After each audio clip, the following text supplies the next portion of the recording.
Hey guys, welcome to K-Couch Clutch Picks episode 2 for the prediction side, but episode 3 in total. We are going to go over who we believe is going to win the Week 2 matchups for the 2020 NFL season. We're going to start with the first matchup that's going on today, the Bengals at Cleveland to take on the Browns. Now, I was recommended to move my camera like that, so it was out of the way in case you guys wanted to see what happened, what the experts think, or some of the highlights in this case, because you can't hear the experts. But as you guys can tell, the Bengals outweigh the Browns in half the categories, but the Browns outweigh them in the other half. Thing is, the Bengals definitely showed a more poised defense last week. I'm sorry, the Bengals, I think I said the Browns the first time, did show a better defense last week. The Browns showed absolutely horrific all-around play last week. I think that's going to be a key factor here is their kicker is currently not really designated if he's going to be out or playing. That's going to be a factor for the Bengals. However, what's going to be the factor for the Browns is they will not have one of their star receivers in Jarvis Landry. 2 tackles and a center are also out, so their weak offensive line might be just what the Bengals need in order to do their best to come away Thursday with a win. Well, tonight with a win. This is matchups of 2 former number 1 picks, by the way, as it said with that little thing below the matchup. Next, we have the Rams traveling to Philadelphia to take on the Eagles. The Eagles only outweigh them on defense somehow or another, despite their defense falling apart and giving up 27 unanswered points. I believe in the fourth, or it might have been started in the third, but in the second half they gave up 27 unanswered, so I don't know why they're ranked so high. The Rams only have 2 injuries, tackle and a tight end. The tight end might be a little bit troublesome, but they worked out well without him, and they do have 1 tackle out. However, look at all these injuries. 2 wide receivers, done. One of their star running not there. Their defense and their offense got significantly weaker during and before this game, and so I believe the Rams will win pretty easily here. Philadelphia has 6 consecutive wins against the Rams. I think that gets snapped today, or on Sunday. Next, we have the Denver Broncos traveling to Pittsburgh to take on the Steelers. I need to stop saying so many times in my video. The Steelers had a much better week 1 than the Denver Broncos had. Denver, however, had more passing yards somehow. I don't know how. Or maybe that's defense against passing, I'm not sure.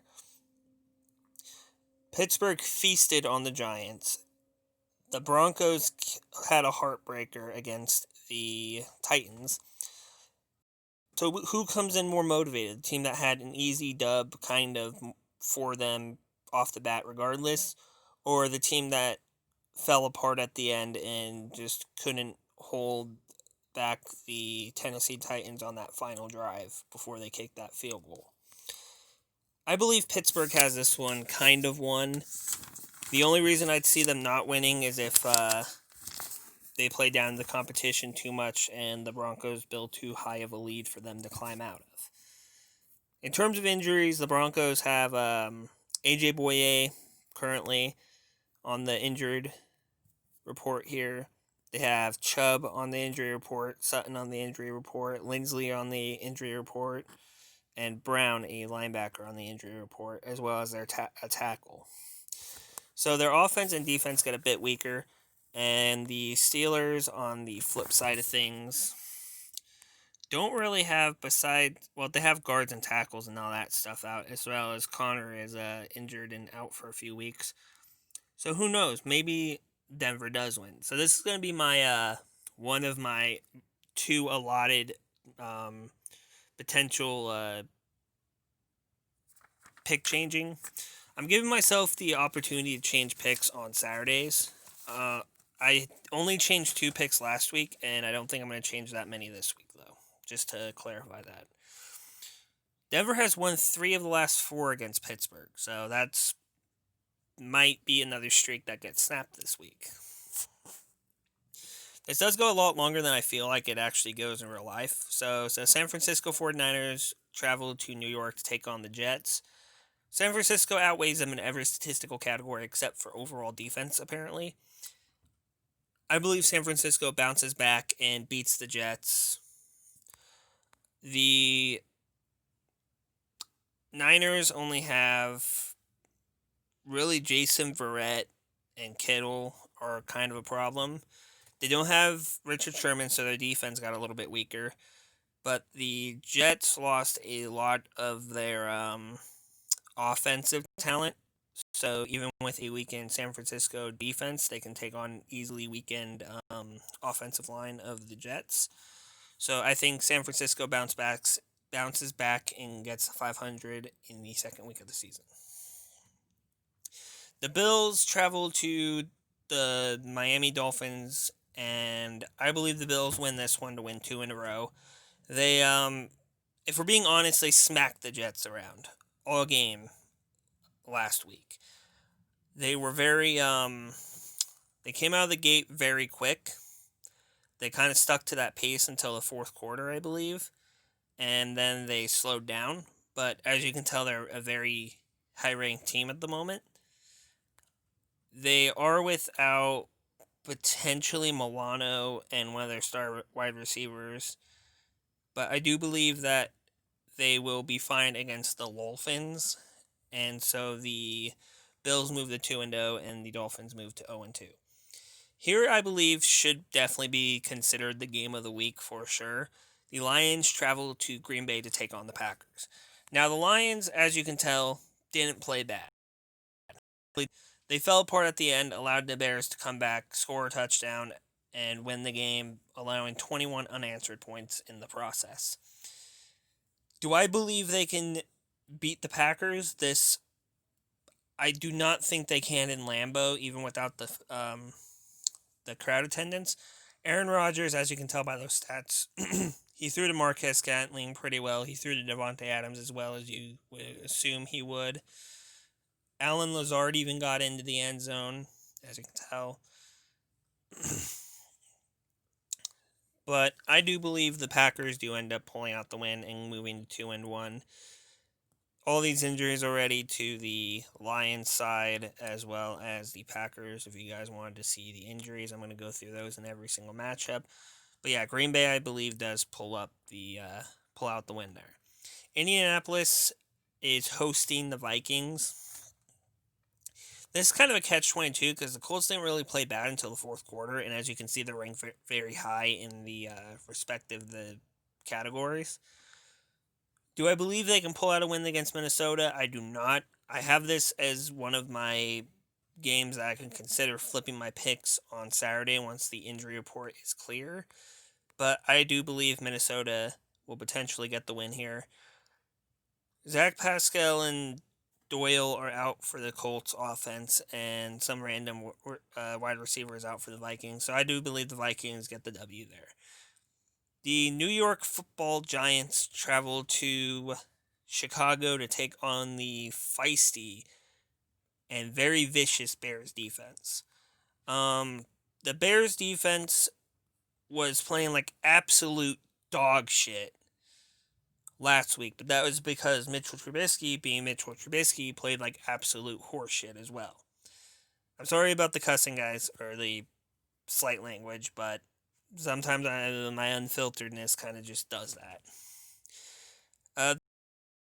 They are having 4 pretty key players on the block or on the injury report right now, but I still believe even with those injuries that the Bears will probably end up winning that game.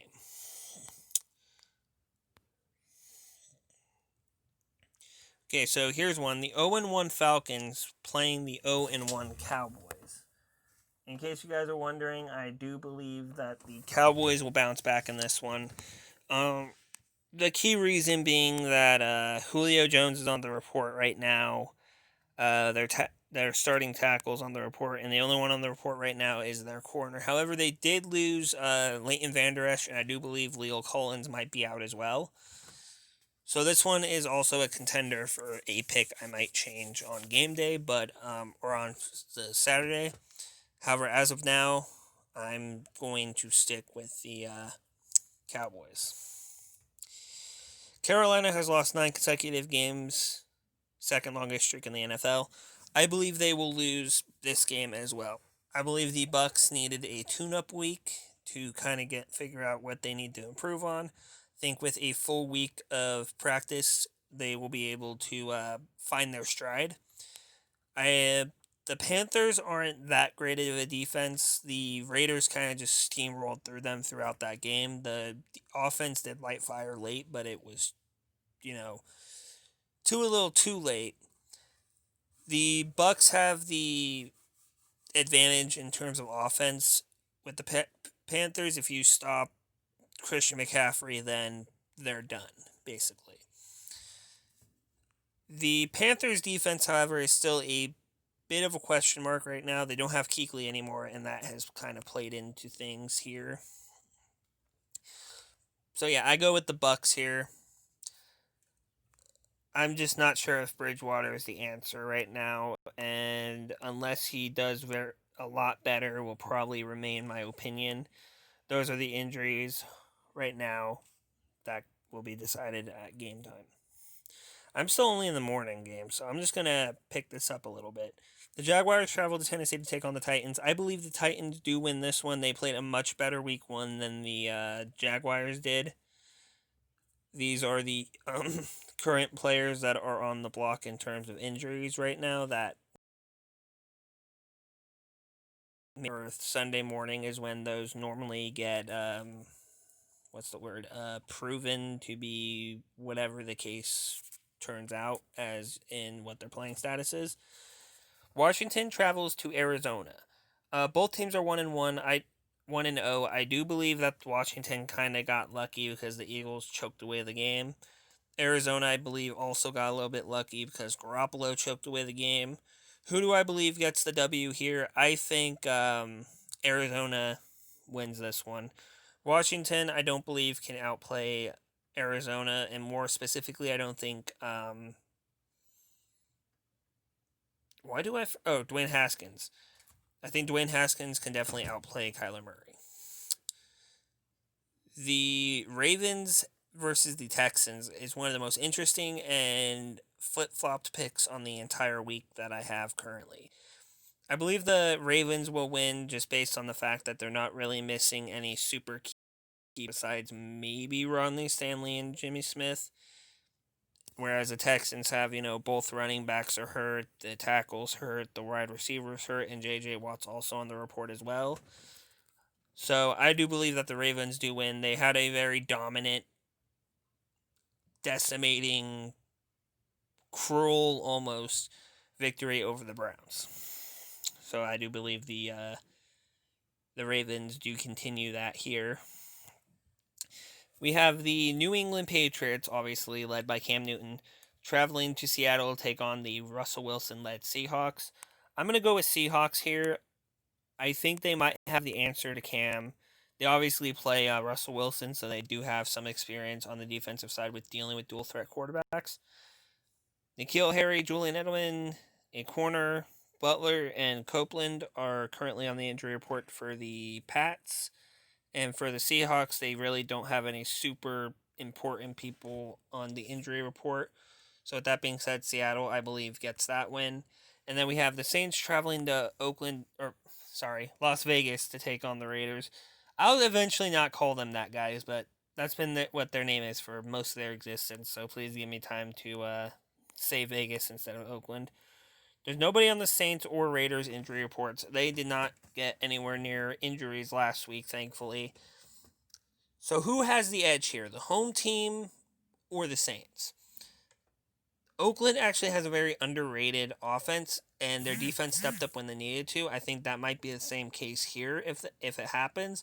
But I'm going to go with New Orleans. They're just a better team all around than Oakland is, despite the ratings there. I don't know where the hell they get these ratings from, because I saw several that were way too high or way too low in certain categories of every single team we covered. And yeah. In terms of the Chargers and Chiefs game, I'm going to go with the Chiefs here. I'm a Chargers fan, so obviously I do want the Chargers to win, but in terms of being smart, my prediction is definitely the Chiefs to win. Simply put, Tyrod Taylor either has to start out fast or this will be a bloodbath by halftime. Uh, the Chiefs have a pretty long line of injuries, though, so who knows, they might be able to eke one out here. But Chiefs right now is my pick to win. Okay, so those were the kcouch clutch picks week 2. Hopefully my issues that I had this week being, one word being constantly, repeated, and maybe my cussing can get even a little bit more better, because last week I had it pointed out that I did drop an F-bomb in the video that I didn't realize I did until I was told. This week, still had a little bit of a dirty mouth, but I was able to tone it down a little bit. By the results video, I'll hopefully have it all straightened out, so there won't be anything like that on my video. But thank you guys for watching this video. If you liked it, please hit the like button. If you differ from my picks, please put yours in the comments below.